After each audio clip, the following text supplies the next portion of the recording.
서로 인사하겠습니다. 참 잘 오셨습니다.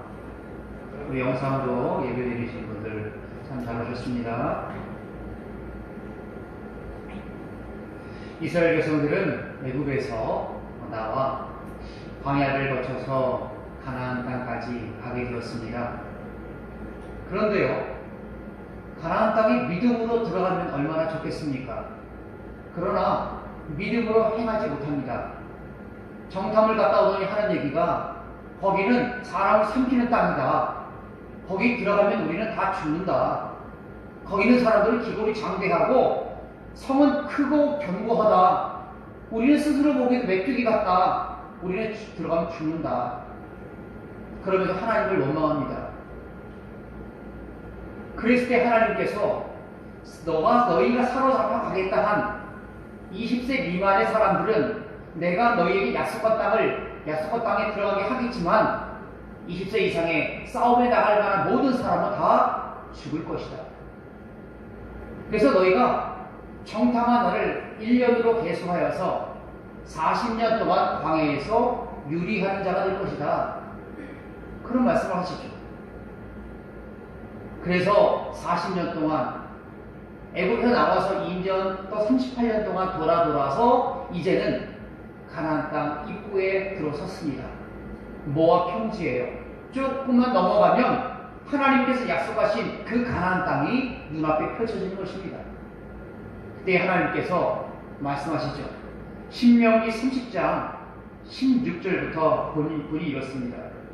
곧 내가 오늘 내게 명령하여 내 하나님 여호와를 사랑하고 그 모든 길로 행하며 그의 명령과 규례와 법도를 지키라 하는 것이라. 그리하면 내가 생존하며 번성할 것이요 또 내 하나님 여호와께서 내가 가서 차지할 땅에서 내게 복을 주실 것임이니라. 그러나 내가 만일 마음을 돌이켜 듣지 아니하고 유혹을 받아 다른 신들에게 절하고 그를 섬기면 내가 오늘 너희에게 선언하노니 너희가 반드시 망할 것이다. 너희가 요단을 건너가서 차지할 땅에서 너희의 날이 길지 못할 것이니라.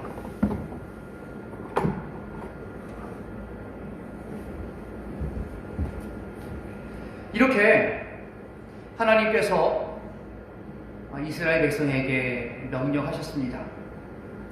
그러면서 내가 너희에게 오늘 생명과 복과 사망과 화를 내 앞에 두었다. 너희들은 이 앞에 있는 이 길, 생명과 복과 사망과 화의 이 길 중에서 어떠한 길을 가기를 원하느냐. 하나님께서 그렇게 말씀하시는 부분이 바로 신명기 30장입니다. 우리에게는 2021년이라고 하는 새로운 해가 시작되었습니다. 우리의 걸음을 다시 처음부터 걸어야 할 때가 되었죠. 새해 벽두에 과연 우리는 어떠한 마음으로 우리에게 주신 하나님의 이 길을 걷기를 원하십니까? 많은 사람들은 신년이 되면 토정대결이다, 때로는 운수다 하여서 그것을 보죠. 그러나 우리 그리스도인들에게는 그런 것이 필요 없습니다. 하나님께서 예배해 놓으신 그 길로 가면 되는 거예요. 생명과 복의 길로 갈 것인가, 아니면 사망과 화의 길로 갈 것인가, 그것을 결정하는 것이 바로 오늘입니다. 첫 시작을 잘 해야죠. 여호와 하나님께서 2021년이라고 하는 새로운 길을 우리에게 더하셨습니다. 이 길을 우리가 믿음으로 걸어가야 합니다.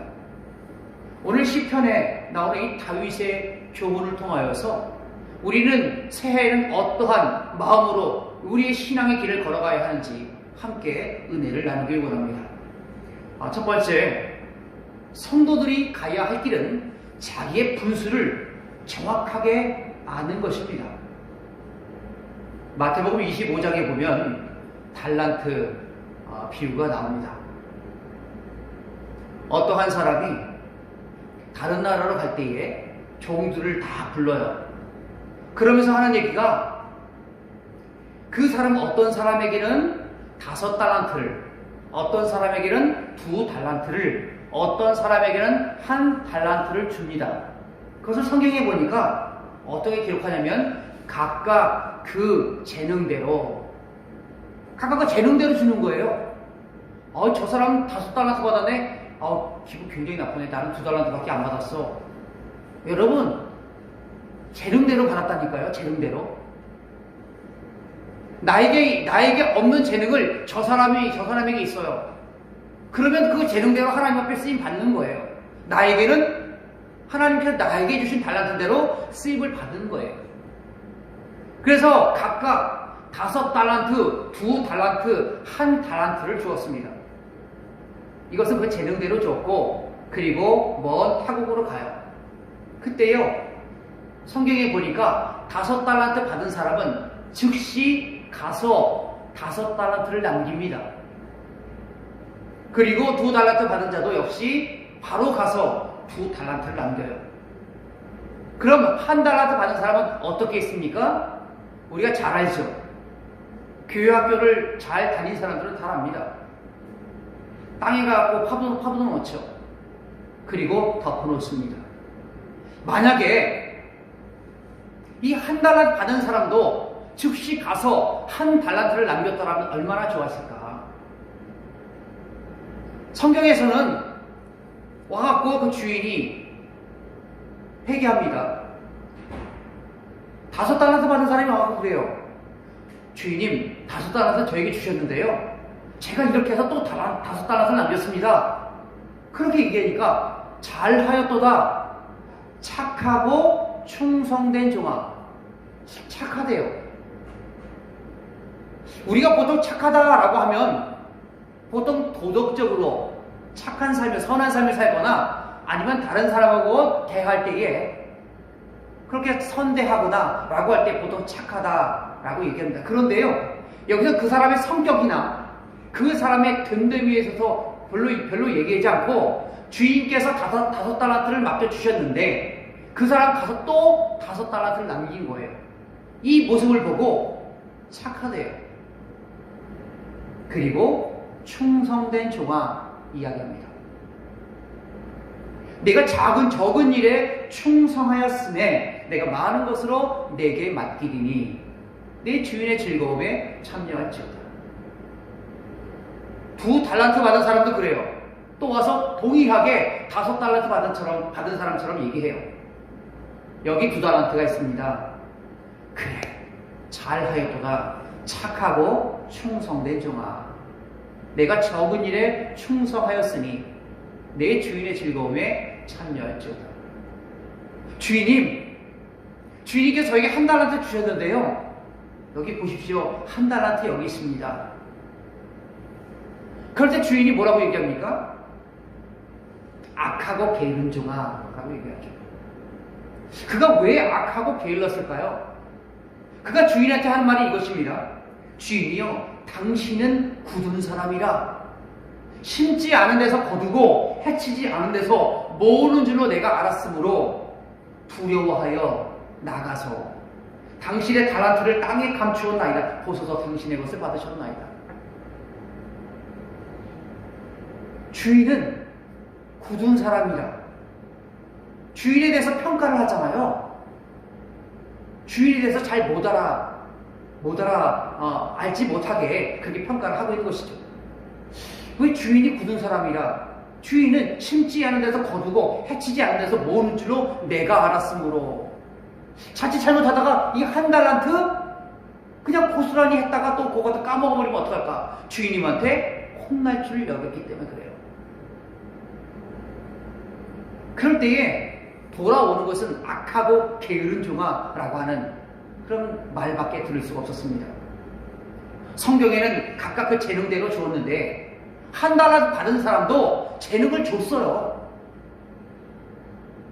나는 뭐 아무런 재능도 없는 것 같은데, 여러분, 그분에게도 1달란트를 주셨다니까요. 근데 쫓겨남을 당했죠. 왜요? 그것을 남기지 못했기 때문에 그래요. 주인이 얘기합니다. 내어 쫓아라. 그리고 바깥 어두운 데서 슬피 울며 이를 갈미 있으리라. 자기 분수를 알았더라면, 자기의 재능을 알았더라면 그렇게 한 달란트를 썩혀버리지 않았을 텐데, 내가 그렇게 갖고 왔느냐? 내가 만약에 그랬더라면, 내가 말하는 것처럼 그렇게 평가를 받았더라면, 내가 은행에 넣었다가 그냥 그 원금과 이자를 받을 것 아니냐? 그렇게 종에게 이야기하는 장면이 나옵니다. 우리는 분수를 알아야 합니다. 내가 누구인지, 내가 하나님께로 받은 은사가 무엇인지, 내가 하나님께로 받은 달란트가 무엇인지를 알아야 돼요. 그것이 중요합니다. 그래야만 우리가 성도의 그 길을, 믿음의 길을 갈 수가 있는 것입니다. 우리도 먼 훗날 하나님 앞에 가서 다 인생의 결산을 할 때가 있을 거예요. 무엇 하다 왔느냐? 먹고 놀다 왔는데요. 악하고 게으른 종아, 그렇게 꾸지람을 듣겠죠. 오늘 본문 말씀에 보니까 다윗이요, 자기 분수를 잘합니다. 1절 말씀 보겠습니다. 1절 말씀 시작. 여호와여, 내 마음이 교만하지 아니하고 내 눈이 오만하지 아니하오며 내가 큰 일과 감당하지 못할 놀라운 일을 하려고 힘쓰지 아니하나이다. 아멘. 이 시편은 다윗의 시편입니다. 다윗이 어떠한 사람입니까? 자기는 왕이에요. 그 이스라엘에 자기보다 권력이 있는 사람이 있습니까? 없어요. 왕의 말 한마디면요, 사람을 살릴 수 있고 죽일 수 있는 권세가 있어요. 그런데 그가 어떻게 고백합니까? 여호와여. 하나님 앞에 가면 다윗은요, 한없이 낮아지는 거예요.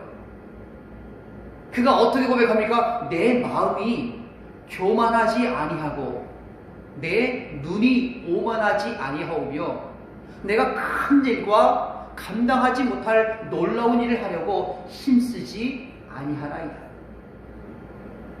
참 이 고백의 자세가 너무 중요하죠. 하나님 앞에 서면 작아지는 거예요. 하나님 앞에만 서면 우리가 너무너무 작아지고 정말 쥐구멍 찾을 것처럼 그렇게 부끄러운 것이 바로 우리 인생이라는 거예요. 우리 하나님 앞에 어떠한 사람이 얼굴 뻣뻣이 들고 고개 뻣뻣이 들고 하나님 앞에 그렇게 할 사람이 누가 있겠습니까? 우리 하나님 앞에 분수를 아는 것이죠. 여러분, 신앙생활이라고 하는 것은 하나님 앞에서 나의 무능함을 그대로 드러내는 거예요. 하나님, 저는 연약합니다. 하나님, 저는 믿음이 없습니다. 나의 믿음 없음을 용서하여 주옵소서. 하나님, 나의 재능이 없습니다. 나에게 재능을 더하여 주옵소서. 기도할 수가 없습니다. 기도할 수 있도록 인도하여 주옵소서. 자꾸 쓰러지고 넘어집니다. 나를 쓰러지지 않도록 성령 하나님 인도하여 주옵소서. 이게 바로 신앙생활이라는 거예요. 나를 믿고 나의 능력을 믿는 것은 하나님을 믿는 것이 아닙니다. 하나님을 믿는다는 것은 하나님의 전지전능하심을 믿고 그 앞에 나의 무능함을 그대로 내어놓는 것, 바로 이것이 신앙생활이라는 것입니다. 여러분, 우리가 또한 믿음의 길을 끝까지 감당하기 위해서는 하나님 앞에서 나의 분수를 정확하게 아는 것, 나의 모든 것을 하나님 앞에 내어놓고 하나님 앞에 구하는 그런 삶의 자세가 있어야 한다는 것입니다. 여러분, 새해 벽도부터 우리 하나님을 잘 믿기를 간절히 바랍니다. 두 번째, 우리 성도들이 가야 할 길은요, 자기의 자리를 정확하게 지키는 거예요. 아버지 집에서 채색 옷을 입고 자라던 어떠한 소년이 있습니다. 그 소년은 요셉이라고 하는 소년이에요. 형들의 시기심을 받아서 하루아침에 노예로 팔려가요. 노예로 팔려가서 노예시장에 가갖고 보디발이라고 하는 장군이 그를 사죠. 집으로 데리고 옵니다. 말도 안 통하고요. 그리고 풍습도 다르고요. 모든 생활이 다 달라요. 내가 아버지 집에서는 채색 옷을 입고 남부러울 것이 없이 살았는데 이제는 여기 오니까 내가 노예로구나. 여러분, 만약에 우리가 그런 인생을 살게 된다면 어떤 마음이 들까요? 야, 내가 지금 얼마 전까지는 우리 아버지의 내 사랑하는 아들이었고 저 모든 그 아들 중에서도 참 아버지의 사랑을 독차지한 난데 하루아침에 이렇게 되었구나. 여러분, 많은 사람들이 실망하고 낙담하고 절망하지 않겠습니까? 그런 것이 보통 사람인데요. 그런데 성경에 보니까 하나님께서 요셉과 함께 하십니다. 요셉이 똑똑하다, 요셉이 훌륭하다, 그런 얘기 하는 것이 아닙니다. 요셉이나 우리나 다 똑같아요. 다 똑같은 성령을 가진 사람입니다. 그런데 성경을 보니까 여호와 하나님께서 요셉과 함께 하심에 그가 형통한 자가 되었다라고 하는 겁니다. 그래서요, 그 주인 보디발이 딱 보다 보니까 그 요셉에게 여호와께서 함께 하심을 보이는 거예요. 참 놀라운 일 아니겠습니까? 하나님을 알지 못하는 이방인이 요셉을 봤을 때에 그의 신이 그와 함께 하는구나 라는 것을 딱 보고 알아요. 그 다음부터 모든 것을 다 맡깁니다. 요셉에게. 너 이거 해, 저거 해. 딱 그만 것은 두 가지죠.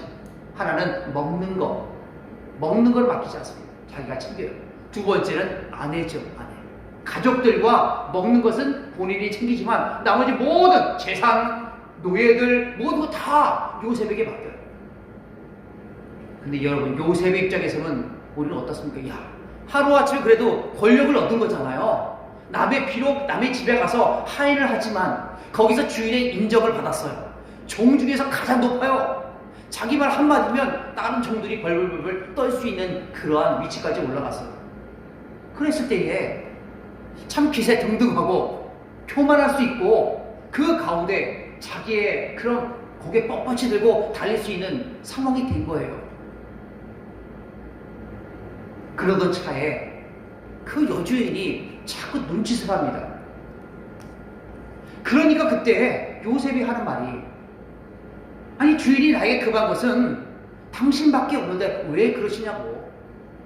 그러면서 하는 얘기가, 어찌 이렇게 큰 죄를 하나님 앞에 범할 수 있겠습니까? 그런 고백을 해요. 그러면서 도망갑니다. 계속해서 눈짓하면서 계속 그러는 거예요. 집요하게 그때마다 도망다니죠. 들어가면 나가고 나가면 들어가고. 그러던 차에 혼자밖에 남지 않았을 때에 그 여인이 와서 옷을 잡습니다.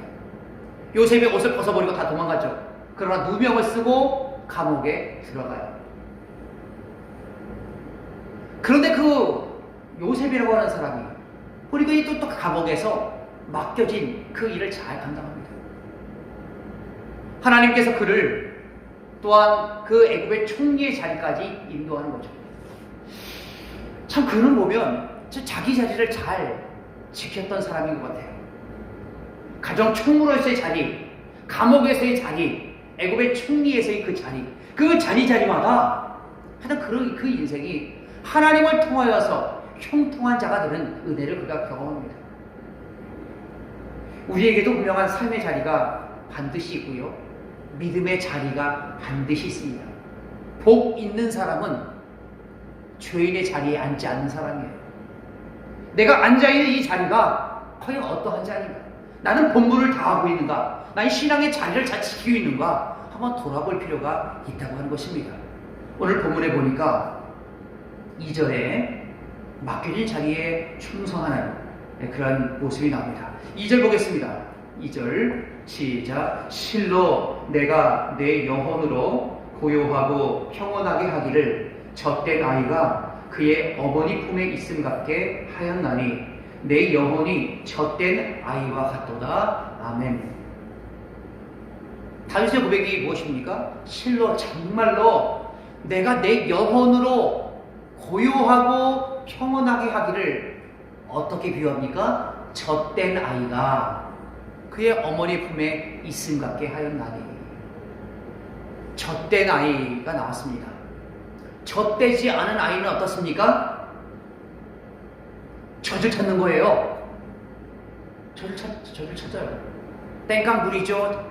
엄마가, 아빠가 젖을 물려주지 않으면 울어 제키잖아요. 근데 그 아이가 조금 자라요. 이유식하고 이제 젖을 떼잖아요. 그러면은 그 아이가 엄마 젖을 찾지 않아요. 왜? 또 다른 거를 맛을 봤기 때문에.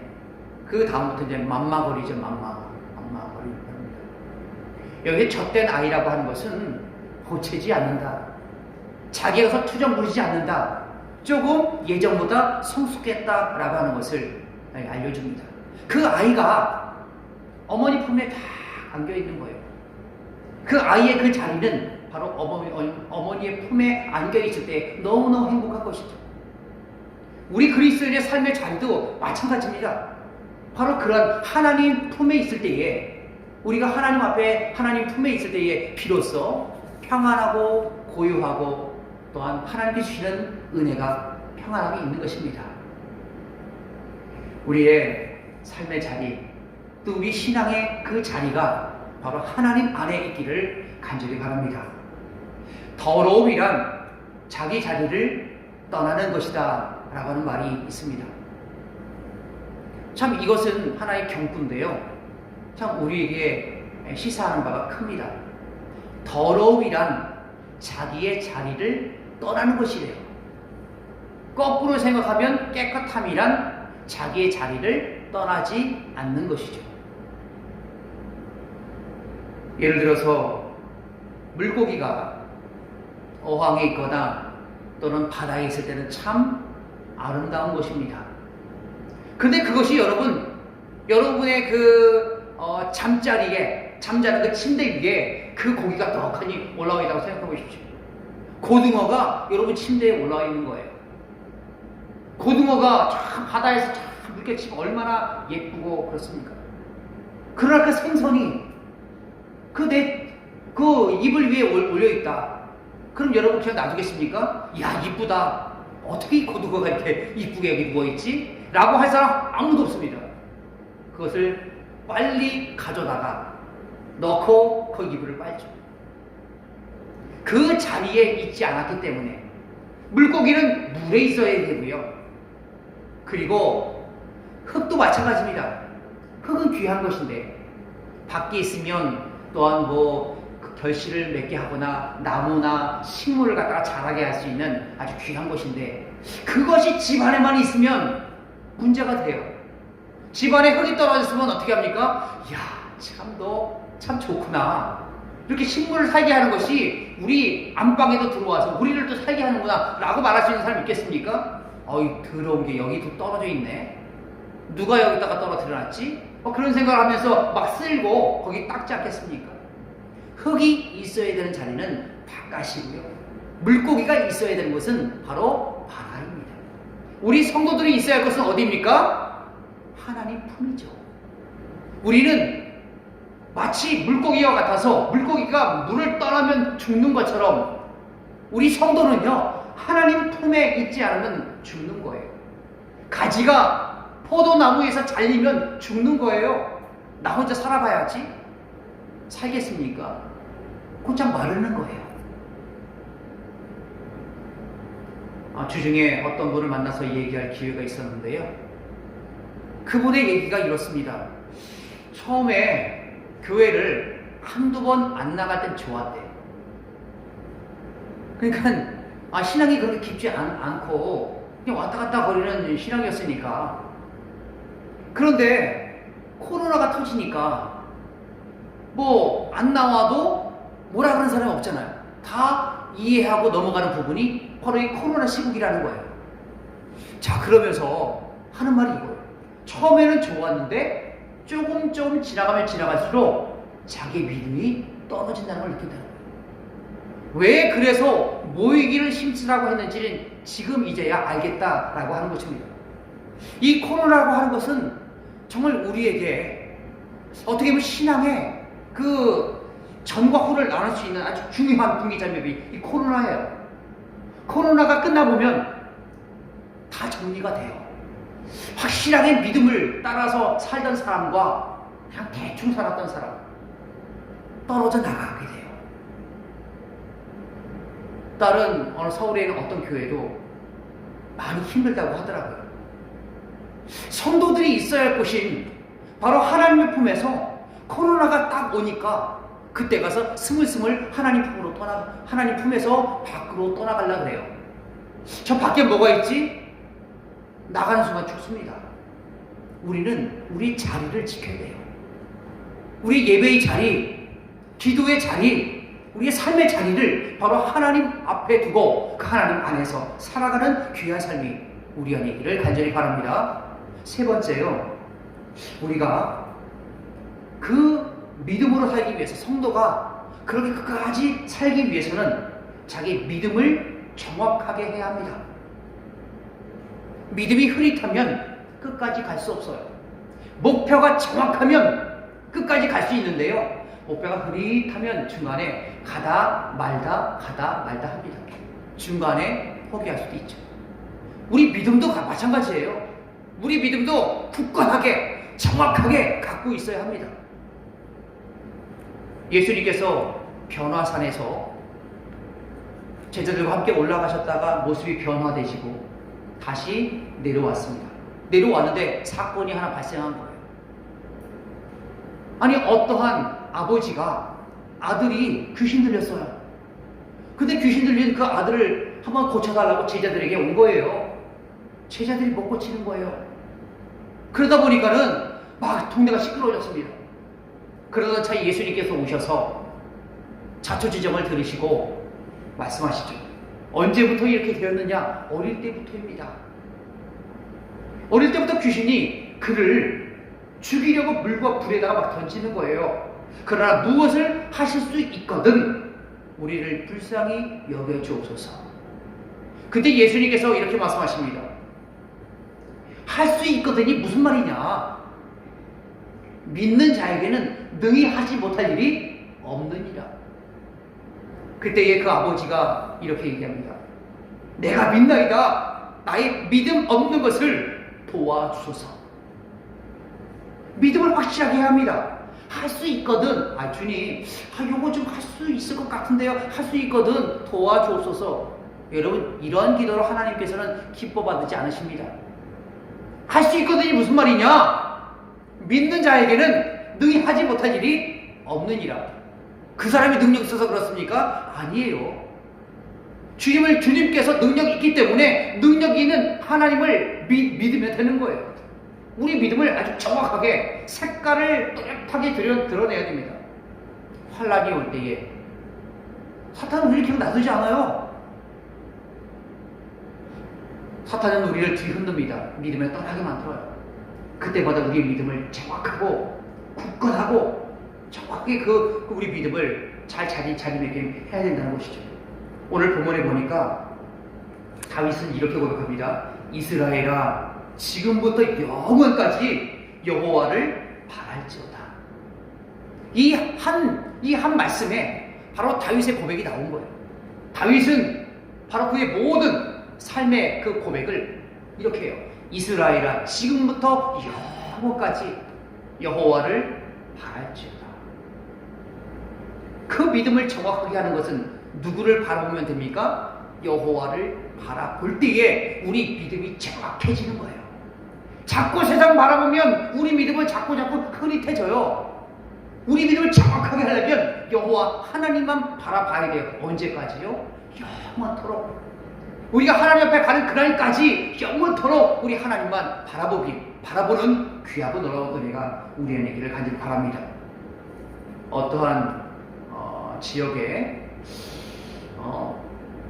윗단 마을에 술집이 하나 생겼대요. 근데 조용하던 마을에 술집이 하나 생기니까 문제가 되면 교회 예배가 문제가 되는 곳이었어요. 우리 같이 지금 클럽이 지하로 다 들어가고서 그냥 반호시설 해놓고 그런 것이 아니었으니까 옛날에. 그러다 보니까는 교회에서 주님, 저 술집을 제발 좀 불태워 주옵소서, 아니면 다른 어떤 방법이라도 좀 해달라고 그렇게 기도했다고 합니다. 어떤 수요일날 밤에 저녁에 예배를 드리고 있는 그 시간에 비가 옥수같이 내리는데 천둥 번개가 막 치는 거예요. 그러다가 벼락이 내려갖고 그 술집에 불이 났어요. 그래서 불타가 다 붙었습니다. 큰일 났습니다. 그래서 그 술집 주인이 수소문 하는 끝에 교회에서 술집 불타게 해달라고 기도하는 그런 일이 있었다라는 얘기를 들어요. 저 사람 보게 우리 술집 불타게 해달라고 기도를 해? 아니, 그런데 정말 불탔네? 누구의 잘못입니까? 교회 잘못이잖아요, 교회. 교회가 기도했으니까 불났고 그 불나고서 이제 술집이 다 탔으니까 피해 보상을 누구한테 받아야 됩니까? 교회에 받아야 되는 거예요. 교회는 큰일 났습니다. 교회는 또 변호사 찾죠. 아니 우리 잘못이 아니라고. 우리 잘못이 아니라는 거예요. 그래서 법정까지 갔습니다. 아니 술집 주인은 저 교회 성도들이 기도해서 불탔다는 거예요. 근데 교회에서는 성도들 아니래요. 우리 기도만 했다는 거예요. 재판장이 참 도전적인 결론을 내립니다. 술집 주인은 기도의 능력을 확실하게 믿고 교회 성도들은 기도의 능력을 확실하게 믿지 못하였다라고 하는 그런 이야기가 있어요.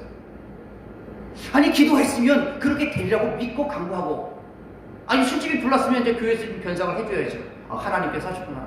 우리 기도에 응답을 하셨구나.